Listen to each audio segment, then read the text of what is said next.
how significant of a difference is there in terms of investor likelihood of getting the green card in their hands faster with a rural project versus a high unemployment project, particularly for China and Indian investors? If we were to assume that all the petitions in each of these categories were being processed at the same pace, it would obviously be the most beneficial would be to have filed in the rural area, because they are going to get 20% of the reserved numbers. And I believe the first category, again, assuming all the petitions which are being filed are being processed at the same time, I think it is very likely that a final action date would be imposed in the infrastructure reserved area, because they're only getting 2% of the limit. So the amount of numbers that are going to be available under that limit is going to be much lower, and per country limits apply to each of these reserved categories.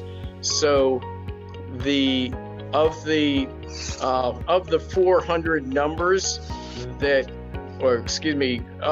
the 280 numbers that are available initially for the infrastructure category this year, any individual country is only entitled to 7% of that 280 number. That would be the per country limit.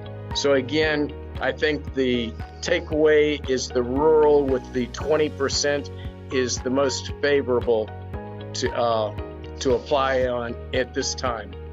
Just as a follow-up to that, how does the priority processing aspect of investors' petitions in rural projects, how does that prioritization, faster approval, and faster collection of the green card, how does that fit in with the ability for the rural category to carry over?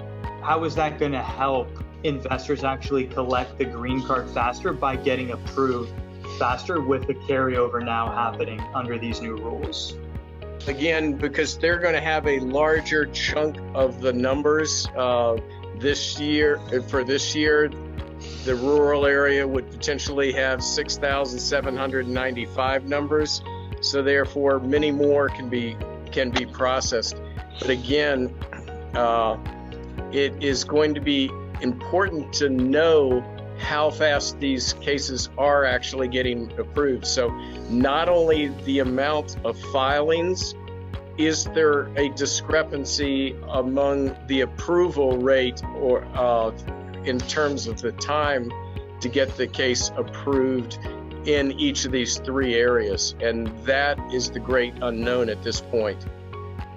If we look at it on a per investor basis, assuming there's 6,795 visas available in 23 for the rural category, and let's assume there's about 3 individuals per 800,000 per investor.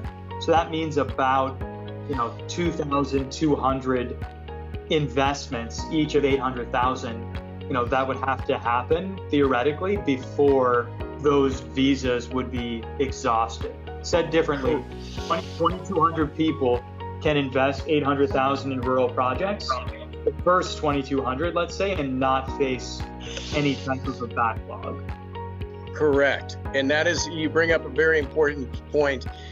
Each applicant in a case counts against the annual limit.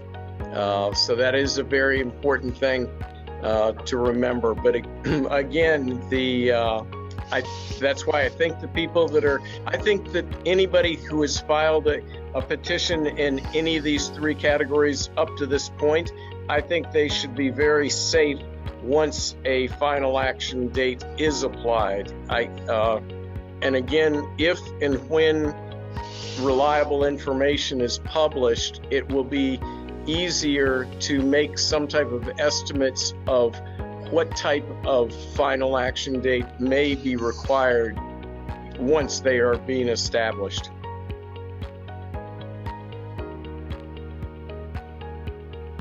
So what it means is that if you're, let's say born in India or China, and you submit a normal high unemployment TEA part of the 10% category 9 months from now, and it shows up as C, if you're in the US, you can adjust status and everything's fine.